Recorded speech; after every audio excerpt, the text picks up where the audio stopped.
Assalamualaikum warahmatullahi wabarakatuh. Alhamdulillah ini sudah pertemuan ketiga untuk mata kuliah Data Warehouse. Semoga kalian sehat dan selalu dalam lindungan Allah, amin. Mohon maaf ini pembuatan videonya telat karena kemarin saya agak merasa pusing. Ini pokok bahasannya sudah pernah dibahas, jadi kita langsung saja. Hari ini akan membahas tentang Business Performance Management Overview atau disingkat Business Performance Management itu BPM.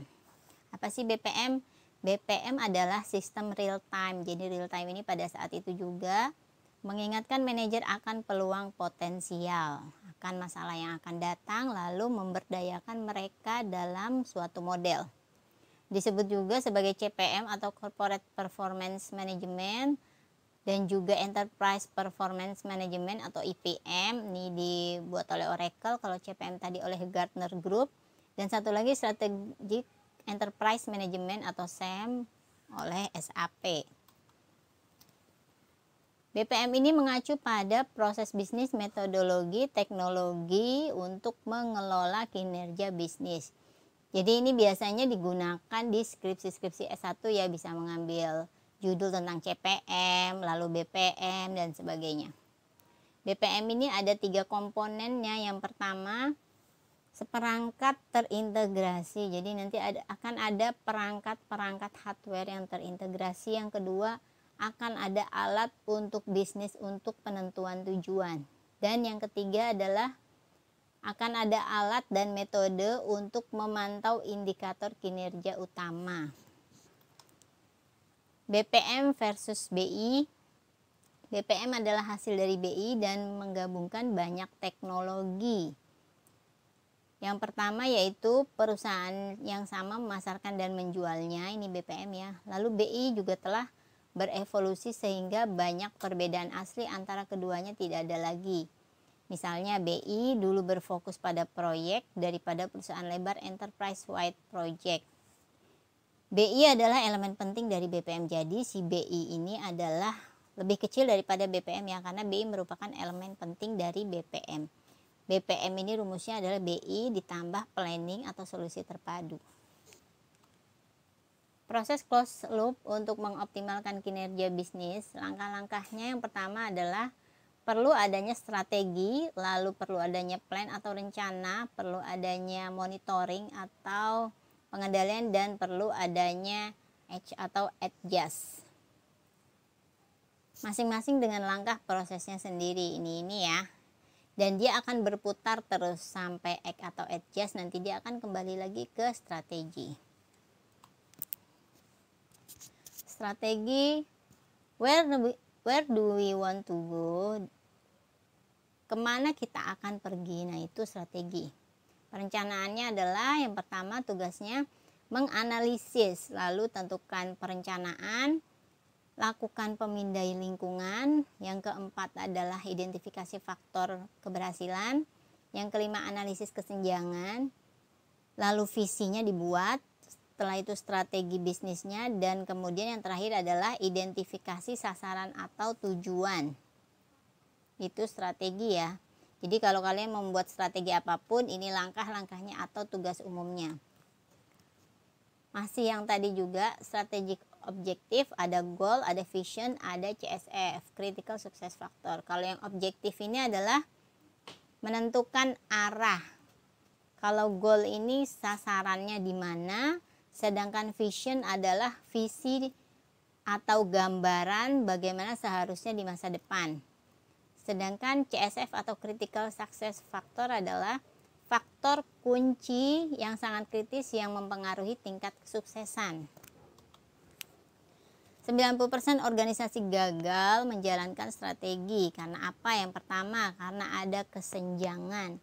4 sumbernya adalah komunikasi, mungkin salah komunikasi, lalu juga penyelarasan penghargaan, ada mungkin fokusnya salah, terlalu berfokus pada elemen inti, dan sumber dayanya mungkin keahliannya kurang. Perencanaan operasional. Operasional ini adalah aktivitas yang sering dilakukan. Rencana yang menerjemahkan sasaran dalam serangkaian taktik dan inisiatif. Nah, ini harus ditetapkan. Lalu juga perencanaan operasional dapat mempunyai 2 langkah, yaitu fokus pada operasionalnya dan fokus pada anggarannya. Ada 2 ya. Perencanaan dan penganggaran keuangan. Yang pertama adalah tujuan harus berfungsi sebagai pendorong top down. Yang kedua, alokasi sumber daya. Jadi harus ada tujuan dan ada alokasi SDM-nya. Misalkan tujuannya yaitu membuat aplikasi penjualan, maka alokasi SDM-nya adalah menempatkan programmer-programmer untuk yang ahli dalam bidang pembuatan aplikasi penjualan. Tadi plan, kalau tadi masih plan ya, perencanaan, sekarang sudah monitor. How we are doing, ya kita balik lagi sebentar. Strategi tadi, where do we want to go, di mana kita akan pergi, kemana kita akan pergi. Kalau plan ini perencanaan, how do we get there, bagaimana kita mendapatkan sampai ke sana. Itu plannya. Monitor adalah how are we doing, bagaimana kita akan lakukan, itu harus dimonitor. Kerangka kerjanya ada 2 masalah utama. Yang pertama adalah apa yang harus dipantau dan cara memonitornya bagaimana. Misalkan ada seorang manajer, apa yang harus dipantau berarti kinerja karyawannya. Cara memonitornya adalah membuat mungkin pembagian tugas, lalu membuat karyawan tersebut agar melaporkan setiap kerjaannya. Monitor, masih monitor juga. Ada namanya sistem kontrol diagnostik. Ada namanya sistem cybernetik yang memiliki input proses untuk mentransformasikan input menjadi output. Jadi ada namanya strategi bisnis, lalu ada variabelnya, ada tujuannya. Strategi bisnis mempunyai variabel, mempunyai tujuan, kemudian input, ada input, lalu ada proses, kemudian goals, dan proses ini akan menjadikan suatu output. Itu namanya monitor. Langkah-langkahnya. Perangkap analisis varians. Perangkap analisis varian adalah berfokus pada varian negatif ketika si bagian departemen gagal memenuhi target. Jadi di monitor ini tim kerjanya jika gagal memenuhi target, bagaimana cara memonitornya. Lalu kalau yang positif adalah bagaimana peluang potensialnya, bagaimana untuk mengerjakan proyek tersebut agar lebih cepat, atau peluang-peluang mungkin tim kerjanya lebih ahli. Jadi bisa dimotivasi kembali. Ini dia, ini yang positif dan ini yang negatif. Act and adjust. What do we need to do differently? Apa yang kita butuhkan untuk membuat berbeda. Jadi ini act and adjust ini seperti inovasi ya. Yang pertama adalah keberhasilan. Keberhasilan ini bergantung pada proyeknya, lalu bergantung juga pada peningkatan pelanggan baru, mendapatkan pelanggan baru, lalu memasuki pasar baru, semua baru. Ini berlaku untuk kelangsungan hidup si perusahaan tersebut. Maka harus mendapatkan peluang yang baru. Yang kedua adalah sebagian besar proyek dan usaha baru gagal. Bagaimana jika gagal? Kalau tadi jika berhasil ya, karena mendapatkan proyek baru, semua baru. Dan jika gagal, Hollywood movies ada 60% kegagalan. Ini film-film Hollywood ya, bisa jadi tidak sukses ditonton. Merger and acquisition ada 60%, projectnya bisa 70%, dan food products 80% gagal. Dan pharmaceutical 90% gagal. Nah, yang paling banyak kegagalan adalah pharmaceutical products, karena dia ada bahan-bahan kimia, kemungkinan gagal bereaksi. Arah closed loop marketing model. Yang pertama ada define ini objektif dan test outcome, menemukan masalah, lalu mengexecute marketing campaign, jadi mengeksekusi bagaimana kampanye pemasarannya. Lalu ini juga outcomes, ini adalah pengeluarannya, jadi untuk menghasilkan produk, pengeluaran, lalu bagaimana caranya mengkampanyekan, memasarkan, lalu juga bagaimana caranya agar transaksi tersebut dapat didistribusikan. Lalu dievaluasi, sedangkan yang terakhir adalah dipelajari lagi atau ini dimonitor lagi kira-kira apa yang salah jika pemasarannya gagal. Hasil benchmarking Hackett Group menunjukkan bahwa perusahaan kelas dunia yang pertama adalah lebih efisien daripada rekan mereka dalam mengelola biaya. Nah, makanya perusahaan kelas dunia ini lebih efisien dalam mengelola biaya. Makanya sih negara Cina itu menghasilkan produk-produk dengan harga murah tapi menekan biaya dengan gaji karyawan yang kecil. Yang kedua adalah fokus pada operasional dan pengurangan karyawan. Nah, karyawan tidak perlu banyak-banyak tapi yang benar-benar ahli yang dipekerjakan. Yang penting operasionalnya ya.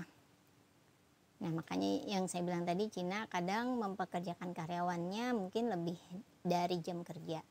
Yang ketiga adalah alat dan pelatihan. Jadi memberikan tim kerja ini alat dan pelatihan yang memadai agar cepat selesai. Yang selanjutnya adalah strategis dan taktis. Nah, itu harus mempunyai strategis dan taktis, apalagi jika ada masalah-masalah yang sangat mendadak. Jadi harus punya solusinya. Bagaimana cara mengukur kinerja? Yang pertama adalah ada metode komparatif sistematis. Pengukuran kinerja ini sangat penting untuk melacak implementasi dan membantu manajer dalam membandingkan hasil aktual dengan sasaran. Jadi untuk membandingkan hasilnya dengan tujuan awalnya. Performance measurement, pengukuran kinerja ini ada namanya KPI atau Key Performance Indicator. Ini adalah mewakili pengukuran kerja terhadap tujuan. Fiturnya yang membedakan KPI yang pertama strategi, target, range, encodings, time frames, dan benchmarks. Nah, ini semuanya ya yang mempengaruhi KPI. Jadi strateginya apa, targetnya apa, range-nya berapa, encodingnya apa, time frames-nya berapa, dan benchmarks. KPI ini ada outcome KPI dan driver KPI. Jadi outcome KPI versus pendapatan ya, lagging indicators edge pendapatan dan lagging indicators edge penjualan. Jadi KPI ini bisa versusnya ada outcome dan driver. Jadi ada pengeluaran dan ada mungkin pemakaian kali ya. Ada pendapatan dan ada penjualan. Berapa pemasukannya dan berapa penjualannya itu harus dihitung agar diketahui biaya keuntungan yang didapat oleh perusahaan. Area operasional dicakup oleh KPI driver. Yang pertama adalah kinerja pelanggan, layanan, dan operasi penjualan juga rencana penjualan. Ini operasional. Masalah dengan sistem pengukuran kinerja adalah sistem yang paling populer digunakan yang beberapa varian balance scorecard atau BSC. 50-90% ini diterapkan BSC. Metodologinya bagaimana? Metodologinya adalah visi holistik dari sistem pengukuran terkait dengan arah strategis organisasi. Jadi mempunyai visi yang mempunyai pandangan 4 perspektif. Yang pertama adalah finansial didukung oleh pelanggan. Betul sekali, keuangan didukung oleh pelanggan. Makin banyak pelanggan, makin bertambah keuangan. Lalu internal juga, makin kinerjanya bagus dan makin menekan biaya. Dan makin mempercepat pengerjaan. Pembelajaran, learning, dan pertumbuhan atau growth. Pertumbuhan ekonomi ini sangat penting mempengaruhi keuangan. Kelemahan menggunakan data keuangan sebagai inti dari pengukuran kinerja adalah kelemahannya yang pertama, ukuran finansial biasanya dilaporkan oleh struktur organisasi dan bukan oleh proses yang menghasilkan ukuran finansial. Iya, ukuran finansial ini dilaporkan oleh si bagian keuangan, bukan yang menjalankan. Itu kelemahannya. Karena bagian keuangan tidak tahu-menahu biasanya ya, tidak terlalu tahu. Yang kedua adalah ukuran finansial adalah indikator yang tertinggal, memberitahu kita apa yang terjadi, bukan mengapa. Jadi hanya memberitahu apa yang terjadi. Misalkan apa yang terjadi, oh ternyata penurunan dari pendapatan. tapi tidak ingin diketahui mengapa itu terjadi. Nah, itu tidak diketahui karena biasanya si bagian keuangan hanya melaporkan saja. Yang ketiga adalah ukuran finansial seringkali merupakan produk dari alokasi yang tidak terkait dengan proses dasar yang menghasilkan. Tadi hubungannya dengan yang pertama tadi ya. Jadi hanya diketahui produk-produknya aja tanpa bagaimana mengetahui prosesnya. Yang selanjutnya, langkah finansial difokuskan pada pengembalian jangka pendek. Biasanya ini laporan keuangan setahun atau mungkin bulanan, tanpa difokuskan pada pengembalian ya, atau misalkan ada penurunan itu tanpa fokus pada penurunan tapi fokus pada kenaikan saja.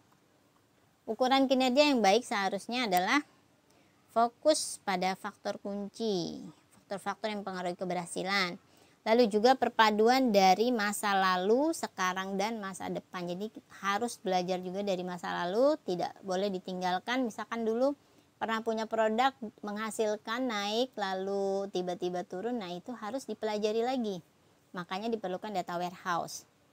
Yang ketiga adalah seimbangkan kebutuhan semua pemangku kepentingan. Nah, ini pemangku kepentingan tidak boleh ada yang korupsi atau tidak boleh ada yang kerjanya malas-malasan. Mulai dari atas dan turun ke bawah. Yang atas ini harus memberikan contoh kepada yang bawah. Yang terakhir adalah memiliki target, bukan adalah sewenang-wenang saja. Seperti tadi yang saya bilang ya, bukannya tidak kerja, hanya menyuruh orang. Ini adalah latihan soal nomor 1, nomor 2.